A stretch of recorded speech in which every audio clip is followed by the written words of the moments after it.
بسم اللہ الرحمن الرحیم۔ ناظرین، آج کی کہانی فقط ایک جنگ کی نہیں بلکہ ایمان اور کفر کے درمیان ایک ایسے موقعے کی داستان ہے جو رہتی دنیا تک تاریخ کے اوراق پر سنہری الفاظ میں لکھ دی گئی۔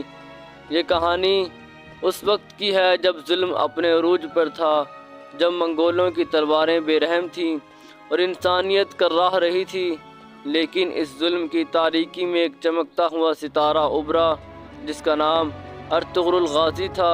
وہ کیا مرد مجاہد تھا! وہ نہ کوئی تخت، نہ کوئی تاج، نہ لشکروں کی بڑی بڑی تعداد، لیکن دل میں ایسا ایمان کے پہاڑ بھی لرز جائیں۔ دوستو، وہ وقت یاد کرو جب دنیا منگولوں کے قدموں تلے روندی جا رہی تھی۔ قریہ قریہ، شہر شہر، بستیاں ویران ہو رہی تھیں۔ خون، آگ اور خاک میں لپٹے ہوئے بے قصور لوگ صرف اس لیے قتل ہو رہے تھے کہ وہ اللہ کو ایک مانتے تھے۔ ہاں، یہی تو جرم تھا ان کا، اور انہی ستمگروں کا سب سے خطرناک سفاک اور عیار جرنیل تھا نویان۔ اس کا نام سن کر لوگ تھر تھرا اٹھتے۔ وہ ظلم کا ایسا پیکر تھا جو انسانوں کو جانوروں سے بھی بدتر سمجھتا تھا، اور جب اس نے اناطولیہ کی سرزمین پر قدم رکھا، اس کا مقصد فقط یہ تھا کہ اسلام کی جڑیں کاٹ دی جائیں، کہ مسلمانوں کو ہمیشہ کے لیے مٹا دیا جائے۔ لیکن ایسے وقت میں اٹھا ایک چراغ، ایک چھوٹے سے قبیلے کا سردار ارطغرل بن سلیمان شاہ۔ وہ ایک چراغ جو ظلم کے طوفانوں میں بھی نہ بجھا۔ اس کے پاس دولت نہیں تھی، لشکر نہیں تھے، لیکن اس کے پاس سب سے بڑی طاقت تھی، ایمان اور ایک قول جو اس نے اپنے دل پر نقش کر رکھا تھا۔ ہمیں وہ لوگ ہیں جن کی تلواریں صرف اللہ کے لیے چلتی ہیں، نہ ظلم پر خاموش رہتے ہیں، نہ ظالم سے خوف کھاتے ہیں۔ ناظرین، نویان نے اناطولیہ کے کئی قبیلوں کو شکست دی، انہیں تباہ کر دیا، ان کی زمینوں کو جلا کر راہ کر دیا، اور پھر اس کی نظر قائی قبیلے پر پڑی اور اسے لگا کہ یہ بھی باقیوں کی طرح جھک جائے گا، لیکن ارطغرل کا فیصلہ کچھ اور تھا۔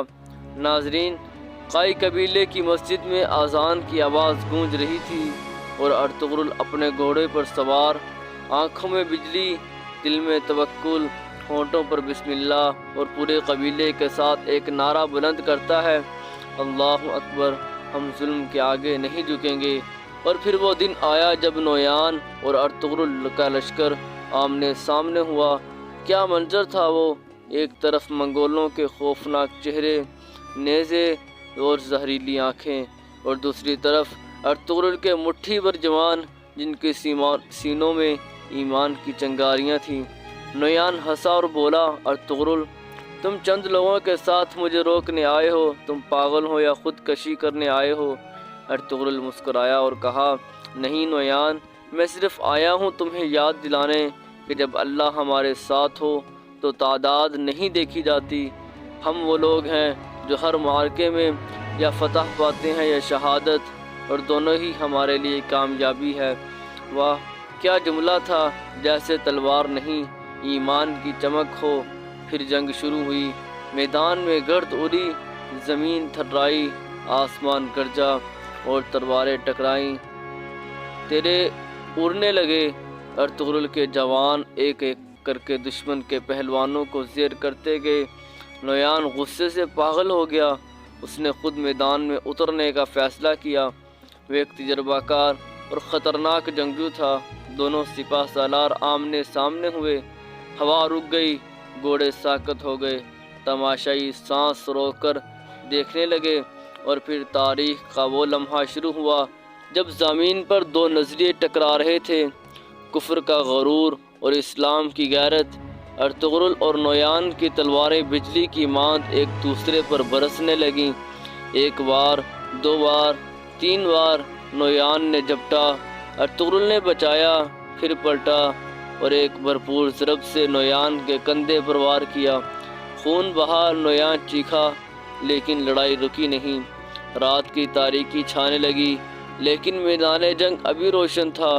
ایمان کے نور سے آخرکار ایک فیصلہ کن لمحہ آیا جب ارطغرل نے آسمان کی طرف دیکھا اور کہا، یا اللہ، یہ تیری راہ ہے یہ تیرے دشمن ہے اور یہ تیرا بندہ ہے، اگر تو راضی ہے تو فیصلہ کر دے۔ اور پھر ایک زوردار للکار، ایک آخری وار، اور نویان زمین پر گر پڑا۔ وہ جرنیل جو ہزاروں کی جان لیتا تھا آج خود ایمان کے ہاتھوں ہارا تھا۔ دوستو، یہ صرف ایک جنگ نہ تھی، یہ قیامت تک کے لیے ایک پیغام تھا کہ مسلمان کبھی کمزور نہیں ہوتا۔ اگر وہ اللہ پر بھروسہ کرے تو دنیا کی کوئی فوج، کوئی نویان، کوئی ظلم اسے جھکا نہیں سکتا۔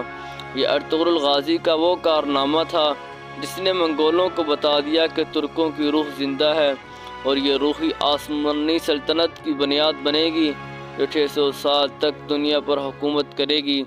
یہ فتح صرف ایک میدان کی فتح نہ تھی، بلکہ ایک سوچ، ایک مشن، ایک امت کی فتح تھی۔ میرے عزیز ساتھیوں، ہم سب آج کے دور میں بھی اسی طرح کے نویان کا سامنا کر رہے ہیں۔ ظلم کا لباس آج بھی بدل چکا ہے، چہرے مختلف ہو چکے ہیں، لیکن ظلم کی فطرت وہی ہے۔ ضرورت ہے تو صرف اس ایمان، اس حوصلے، اس کردار اور اس قیادت کی جو ہمیں ارطغرل جیسے لوگوں سے وراثت میں ملی ہے۔ آج ہمیں بھی فیصلہ کرنا ہے، کیا ہم ظلم کے آگے جھکیں گے یا ارطغرل کے نقش قدم پر چلیں گے؟ اگر آپ کو ہماری یہ ویڈیو پسند آئی ہو، اگر آپ کو لگا ہو کہ یہ داستان آپ کے دل کو چھو گئی ہو، تو براہ مہربانی ہمارے channel Urdu message network کو سبسکرائب کریں، اپنی قیمتی رائے کمنٹس میں دیں، اور اس ویڈیو کو اپنے دوستوں، خاندان اور چاہنے والوں تک پہنچائیں تاکہ ہماری یہ کوشش ایک صدا بن جائے ظلم کے خلاف، حق کے ساتھ اور ایمان کی روشنی میں۔